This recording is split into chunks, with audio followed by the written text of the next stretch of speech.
Our incarcerated population has increased by 500% since 1970.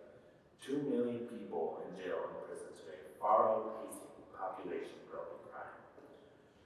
One out of 3 black boys born today can expect to go to prison in his lifetime, as one of every 6 Latino boys can expect to go to prison in their lifetime, compared to 1 in every 17 white boys. So you might be thinking to yourself, how does this impact Iowa, or specifically higher education? After getting out of jail, these criminal offenses can follow a person for the rest of their life. And a college application, it asks the question, have you ever been convicted of a crime? This goes to say that if someone with a criminal offense wants to go to college, they must disclose that they have committed a crime.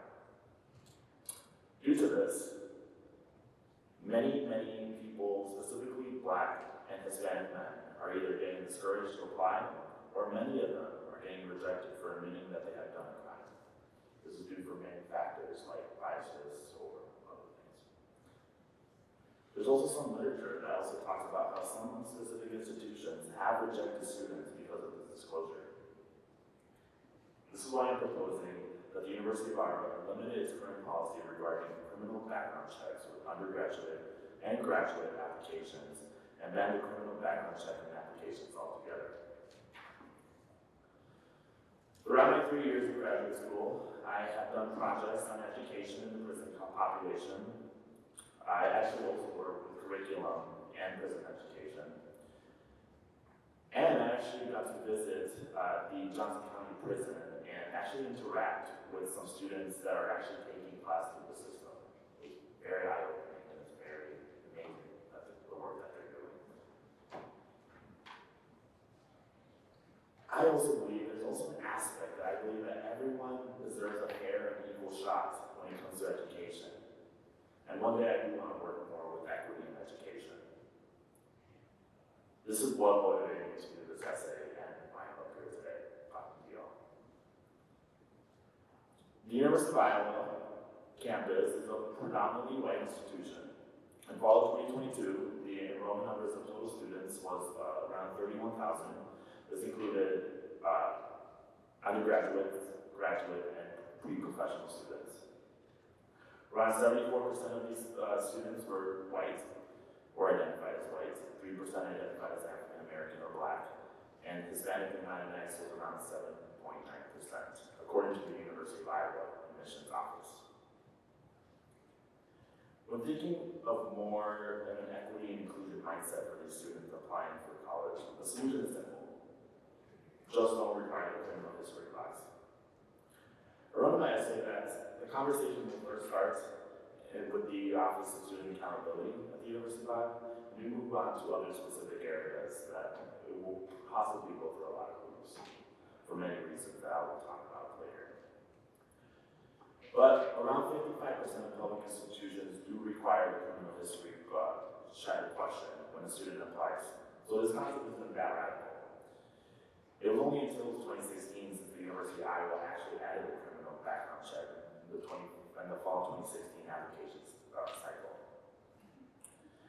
Many universities would argue that they have this specific question for many reasons.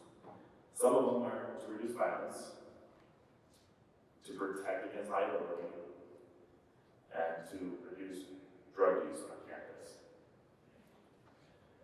But there's little no proof that this is actually a thing. Literature shows that college students that do indicate that they have done a crime have a low possibility of committing a crime again. And if they do commit a crime, it's the same percentage as a person that did not check the criminal history box. I said this earlier, but universities, and I'm not saying this one, have denied applicants before due to them disclosing that they have done a crime.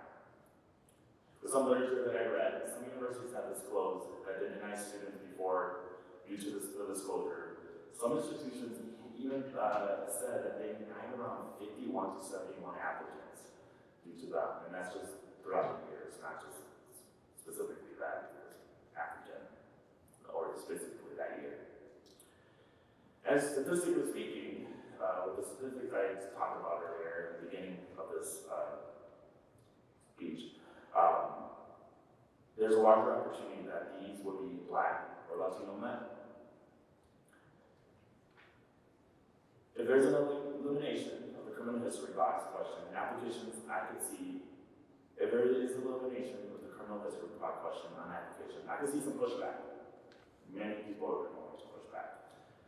And this could be from parents. You know, parents want safety. Faculty also want safety. And the board of regents, the higher ups, right? In regard to violence and safety on campus. But again, there's no proof that it would actually happen if we do eliminate it. A lot of institutions have done this before. And also, the application when you're applying for college, applications also ask for different things like math scores, ACT scores, other things that universities can have the opportunity to obtain. Well, we're not letting them in, we're letting them in. So yeah, students aren't automatically 1 chance 70 either way. Again, institutions like the University of California have gotten rid of the criminal history box for a while now, and nothing has come out. So it's something to think about, right? Like, why do we actually have this box? Getting a college education at the University of Iowa could help with preventing recidivism, and I would argue that accepting these students could help them not to return to jail. There's a lot of data that also shows that with more education, the less possibility of a criminal record, and also, again, not returning to jail. Everyone deserves a fair and equal shot when it comes to education. And a box from a past mistake should not be the reason why you don't get one. Thank you.